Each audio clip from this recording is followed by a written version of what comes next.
ধনে পাতাটা আমরা অ্যাড করে দিচ্ছি।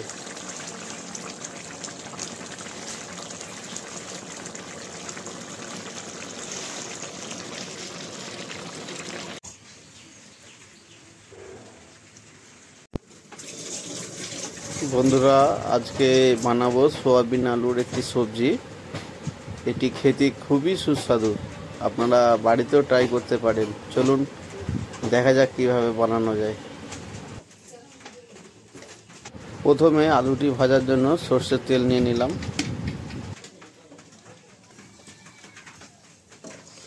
প্রথমে আলুটা ভেজে নিচ্ছি।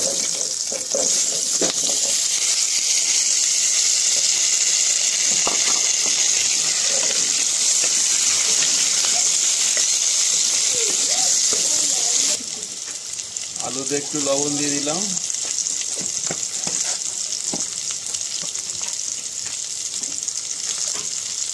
সামান্য হলুদ,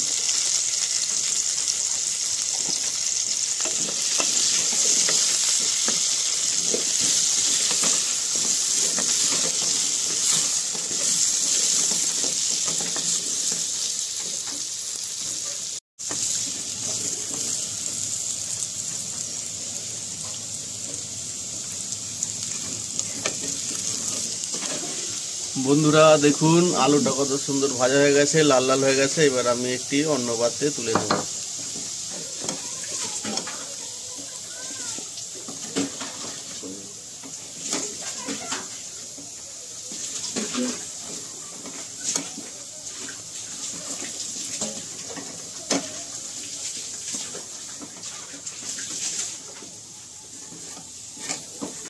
ওই তেলে এবার আমরা সয়াবিনটা ভেজে নেব।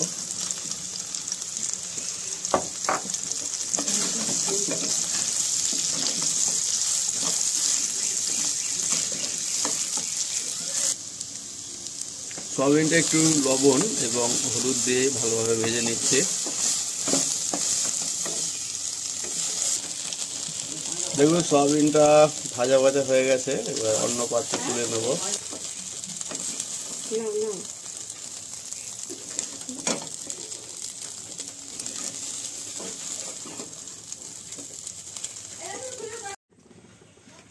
এবার রান্নার জন্য আমরা তেল নিয়ে নিলাম 1 কাপের মতন।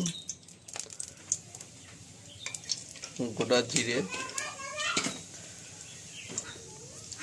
তেজপাতা দিয়ে দিলাম,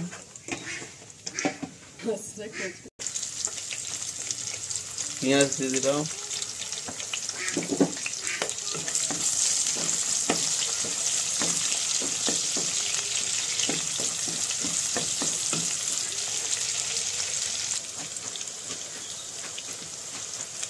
লঙ্কা দিয়ে দিলাম, কাঁচা লঙ্কা।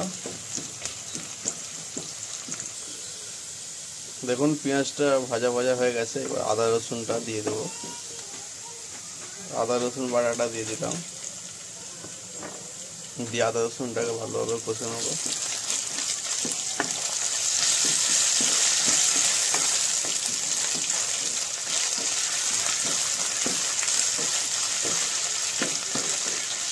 এবার টমেটো কুচি,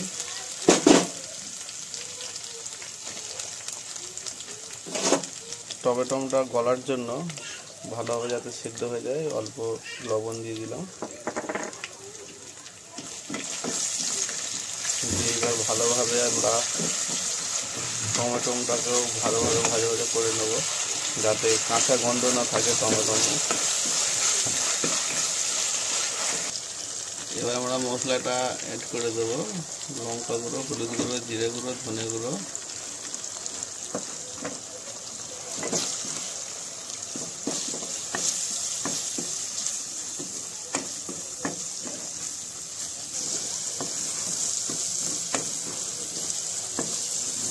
দেখুন কত সুন্দর কালার এসে গেছে।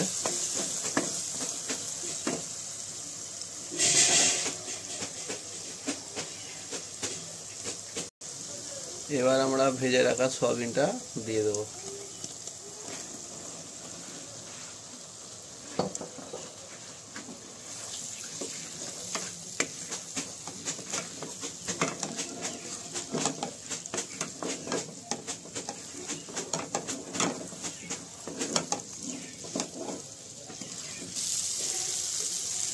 মিনিট দুয়েক সয়াবিনটাকে আমরা ভালোভাবে লাড়িয়ে চাড়িয়ে কষে নেব।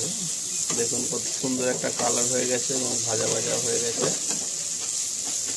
এবার আমরা আলুটাকে অ্যাড করে দেবো। ভেজে রাখা আলুটা দিয়ে দিলাম।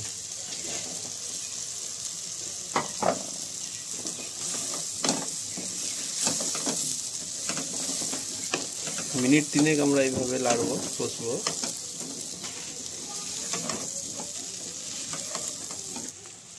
আমরা অল্প পরিমাণে জল অ্যাড করে দিচ্ছি।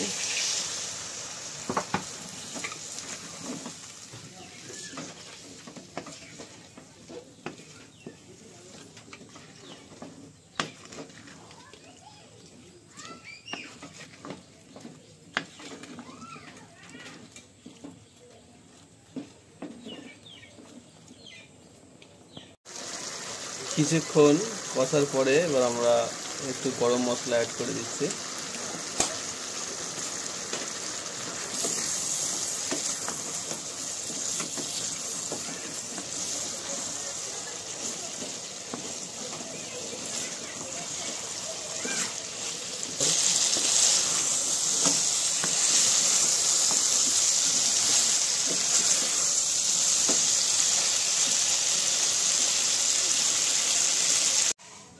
মিনিট চারেক কষার পরে এবার আমরা জল অ্যাড করে দেবো।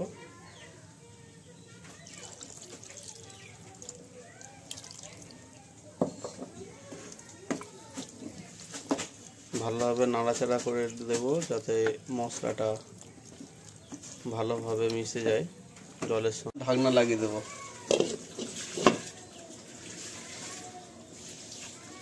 আমরা 5 মিনিট পর ঢাকনা খুললাম। রান্না আমার কমপ্লিট হয়ে এসেছে, দেখতে পাচ্ছেন।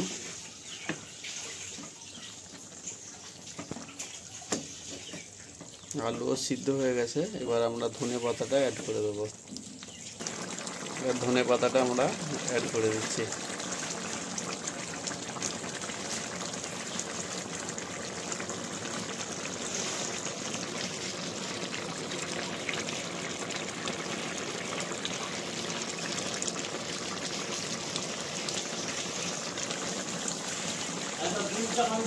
আমরা ঢাকনা দিয়ে দেবো 1 মিনিটের মতন দিয়ে।